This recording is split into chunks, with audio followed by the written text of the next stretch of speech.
നാം ഇപ്പോൾ ഉള്ളത് റജബ് മാസത്തിലാണ്. റജബ് മാസം എന്നത് പവിത്ര മാസമായി റസൂലുള്ളാഹി സ്വല്ലല്ലാഹു അലൈഹി വസല്ലമ നമുക്ക് പഠിപ്പിച്ചു തന്നു. മാത്രവുമല്ല, ആ മാസത്തിൽ തിന്മകൾ വരാതെ സൂക്ഷിക്കാനും യുദ്ധമടക്കമുള്ള കാര്യങ്ങളിൽ നിന്ന് വിട്ടുനിൽക്കാനും അത്തരം അവസ്ഥകളിൽ റസൂലുള്ളാഹി സ്വല്ലല്ലാഹു അലൈഹി വസല്ലമ നമുക്ക് പഠിപ്പിച്ചു തന്നതാണ്. അപ്പോൾ അത് പവിത്രമായ ഒരു മാസമാണ്, അതിൽ സംശയമില്ല. റസൂൽ സ്വല്ലല്ലാഹു അലൈഹി വസല്ലമ പറഞ്ഞു, അസ്സമാനു ഖദ് ഇസ്തദാറ കഹയ്യത്തിൻ യൗമ ഖലഖല്ലാഹു അസ്സമാവാതി വൽ അർദ്.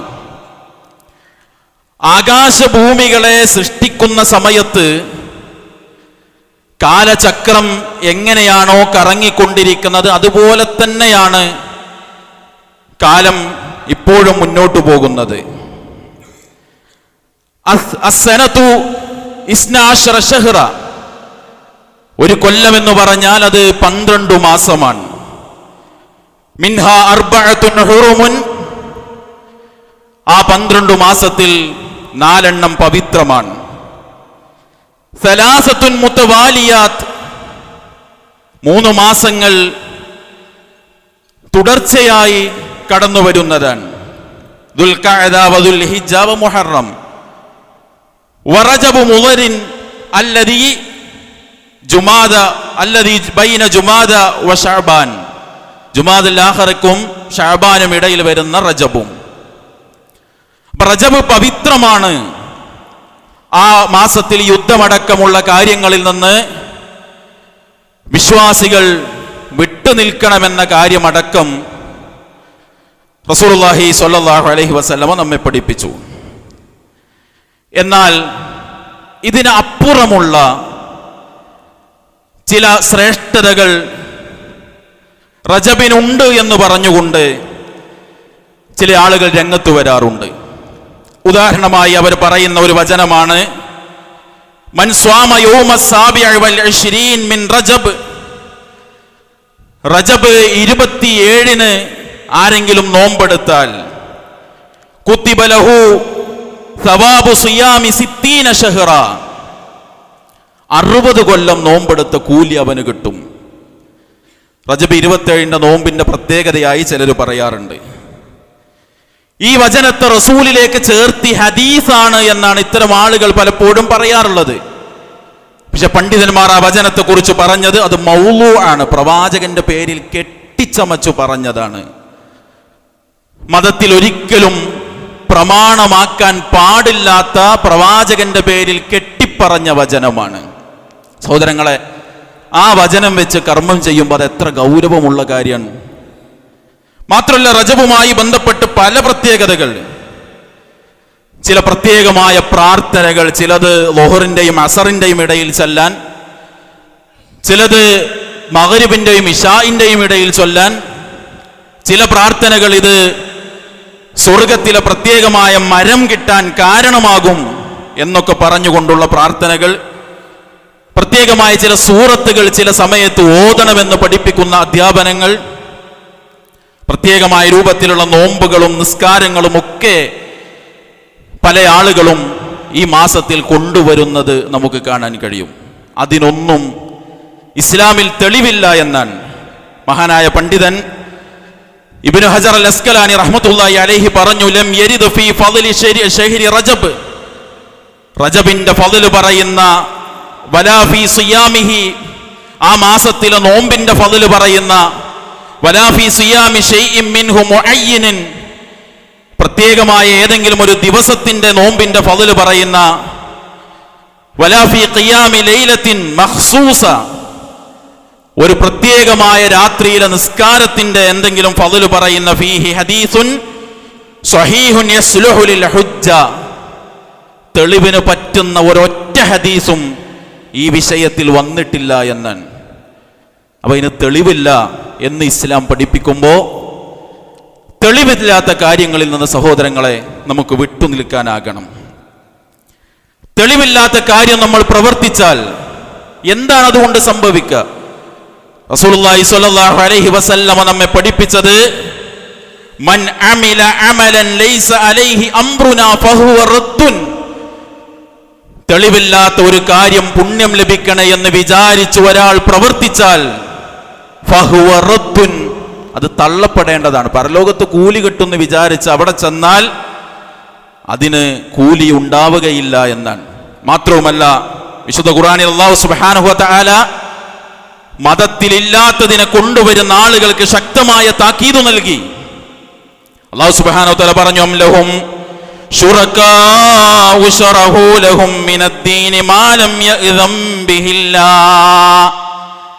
അല്ലാഹ് അനുവാദം കൊടുക്കാത്ത കാര്യങ്ങളെ മതമായി കൊണ്ടുവരാൻ, അവർക്കത് മതമാണെന്ന് പഠിപ്പിച്ചു കൊടുക്കാൻ, അതിന് തെളിവുണ്ടാക്കാൻ അള്ളാന്റെ കൂടെ അവർക്ക് പങ്കാളികളുണ്ടോ എന്ന് ഗൗരവമായി വിശുദ്ധ ഖുർആനിൽ അല്ലാഹു ചോദിക്കുന്ന ചോദ്യമാണ്. അതുകൊണ്ട് സഹോദരങ്ങളെ, ഏത് മാസം കടന്നു വരുമ്പോഴും പല ആചാരങ്ങളെ, അനാചാരങ്ങളെ, ദീനിലില്ലാത്ത പല കാര്യങ്ങളെയും പൗരോഹിത്യം കൊണ്ടുവരുമ്പോൾ അതിൽ നിന്ന് വിട്ടുനിൽക്കാൻ നമ്മൾ ശ്രദ്ധിക്കണം.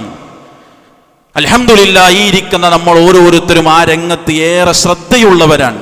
പക്ഷെ നമ്മുടെ കുടുംബം, നമ്മുടെ പ്രിയപ്പെട്ടവർ, നമ്മുടെ കൂടെ ജോലി ചെയ്യുന്നവർ, എത്രയോ ആളുകൾ പുണ്യം കിട്ടുമെന്ന് വിചാരിച്ച് ഇത്തരം കാര്യങ്ങളിൽ ഏർപ്പെട്ടുകൊണ്ടിരിക്കാൻ, അത്തരം ആളുകളെ തിരുത്താനും നന്മയിലേക്ക് തിരിച്ചു വിളിക്കാനും സുന്നത്ത് അവരുടെ ജീവിതത്തിലേക്ക് കൊണ്ടുവരാനും ബിദ്അത്തിന്റെ ഗൗരവം അവർക്ക് പഠിപ്പിച്ചു കൊടുക്കാനും നമുക്ക് സാധിക്കണം. അത്തരം നല്ലവരിൽ അല്ലാഹു നമ്മെ എല്ലാവരെയും ഉൾപ്പെടുത്തി അനുഗ്രഹിക്കുമാറാകട്ടെ. അൽഹംദുലില്ലാഹി റബ്ബിൽ ആലമീൻ. അസ്സലാത്തു വസ്സലാമു അലാ റസൂലിഹിൽ കരീം വഅലാ ആലിഹി വസഹ്ബിഹി അജ്മഈൻ. അമ്മാ ബഅദ്. സ്നേഹമുള്ള വിശ്വാസിനികളെ, അല്ലാഹു സുബ്ഹാനഹു വ തആലയെ സൂക്ഷിച്ചുകൊണ്ട് ജീവിക്കാൻ എല്ലാവരെയും ഒരിക്കൽ കൂടി ഉണർത്തുകയാണ്, വസിയ്യത്ത് ചെയ്യുകയാണ്. അല്ലാഹു അതിനുള്ള തൗഫീഖ് നൽകി നമ്മെ എല്ലാവരെയും അനുഗ്രഹിക്കുമാറാകട്ടെ. പുതിയ ഒരു വർഷത്തിലേക്ക് നമ്മൾ പ്രവേശിച്ച് ആ വർഷത്തിലെ ഒന്നാമത്തെ ജുമുഅയിലാണ് നമ്മൾ സംഗമിച്ചിട്ടുള്ളത്. ഒരു പുതിയ വർഷത്തെ നമ്മൾ സ്വീകരിക്കുമ്പോൾ രാവും പകലും മാറി വരിക എന്ന പ്രകൃതിയിൽ അല്ലാഹു നിശ്ചയിച്ച ആ പ്രതിഭാസം വീഴ്ച വരാതെ സംഭവിക്കുമ്പോഴാണ് ദിവസങ്ങളും വർഷങ്ങളും മാസങ്ങളും നമ്മിൽ മാറി വരുന്നത്. ആ മാറി വരുന്നത് വിശ്വാസി എങ്ങനെയാണ് അതിനെ ഉൾക്കൊള്ളേണ്ടത്? വിശുദ്ധ ഖുർആനിലെ 25-ാം അധ്യായം സൂറത്തുൽ ഫുർഖാനിൽ അതിൻ്റെ 62-ാമത്തെ ആയത്തിൽ അല്ലാഹു സുബ്ഹാനഹു വ തആല പറഞ്ഞു, വഹുവല്ലദീ ജഅലൽ ലൈല വന്നഹാറ ഖിൽഫതൻ ലിമൻ അറാദ അൻ യദ്ദക്കറ ഔ അറാദ ശുകൂറാ. വഹുവല്ലദീ, അവനാണ്, ജഅലൽ ലൈല വന്നഹാറ ഖിൽഫ, രാവും പകലും മാറി വരുന്നതായി സൃഷ്ടിച്ചത്, സംവിധാനിച്ചത് അള്ളയാണ്. ആർക്ക് വേണ്ടി? ലിമൻ അറാദ അൻ യദ്ദക്കറ, ചിന്തിക്കാൻ ഉദ്ദേശിക്കുന്നവർക്കും, ഔ അറാദ ശുകൂറ, നന്ദി കാണിക്കാൻ ഉദ്ദേശിക്കുന്നവർക്കും. സഹോദരങ്ങളെ, ചിന്തിക്കാൻ നമുക്ക് കഴിയണം. എത്ര പെട്ടെന്നാണ് പുതിയ ഒരു കലണ്ടർ കൂടി നമ്മുടെ ചുമരിൽ തൂങ്ങിയത്. ശരിക്കും ആലോചിച്ച് നോക്കുകയാണെ, 2024 വന്നത് നമുക്ക് ഓർമ്മയുണ്ട്. ആ ദിവസം, ആ വർഷം തുടങ്ങിയ സമയത്തുള്ള കാര്യങ്ങൾ ഇപ്പോഴും ഓർമ്മയിലുണ്ട്. നബി സല്ലല്ലാഹു അലൈഹി വസല്ലം പറഞ്ഞില്ലേ, ലാ തഖൂമു സ്സാഅ, അന്ത്യനാൾ സംഭവിക്കുകയില്ല, ഹത്താ യതഖാറബ സമാൻ, കാലം അടുത്തു വരാതെ അന്ത്യനാൾ സംഭവിക്കുകയില്ല. അതെങ്ങനെയായിരിക്കും? ഫതകൂനു സനാ കശ്ശഹരി വശഹ്റു കൽ ജുമുഅ, ഒരു കൊല്ലം ഒരു മാസത്തെ പോലെ, ഒരു മാസം ഒരു ആഴ്ചയെ പോലെ, വതകൂനുൽ ജുമുഅ കൽ യൗം, ഒരാഴ്ച ഒരു ദിവസത്തെ പോലെ, വയകൂനുൽ യൗമു കസ്സാഅ, ഒരു ദിവസം ഒരു മണിക്കൂർ പോലെ, വതകൂനു സാഅ കല്ലറമതി ബിന്നാർ, ഒരു മണിക്കൂർ സമയമെന്ന് പറഞ്ഞാൽ ഒരു തീ കത്തിപ്പടരാൻ എടുക്കുന്ന സെക്കൻഡുകൾ പോലെ കഴിഞ്ഞു പോയിട്ടല്ലാതെ ലോകം അവസാനിക്കുകയില്ല. ശരിക്കത് നമ്മൾ കണ്ടുകൊണ്ടിരിക്കാൻ. അപ്പൊ ചിന്തിക്കാൻ നമുക്ക് സാധിക്കണം. പുതിയൊരു വർഷത്തിൽ ഞാൻ റബ്ബിലേക്ക് അടുത്തുകൊണ്ടിരിക്കുകയാണ്, എനിക്ക് നന്മയുണ്ടാകണം, നന്ദി കാണിക്കുന്ന സ്വഭാവമുണ്ടാകണം എന്ന് തീരുമാനിച്ച് സഹോദരങ്ങളെ പാഠം ഉൾക്കൊള്ളാൻ നമുക്ക് സാധിക്കണം. അല്ലാഹു അതിന് തൗഫീഖ് നൽകി നമ്മെ അനുഗ്രഹിക്കുമാറാകട്ടെ.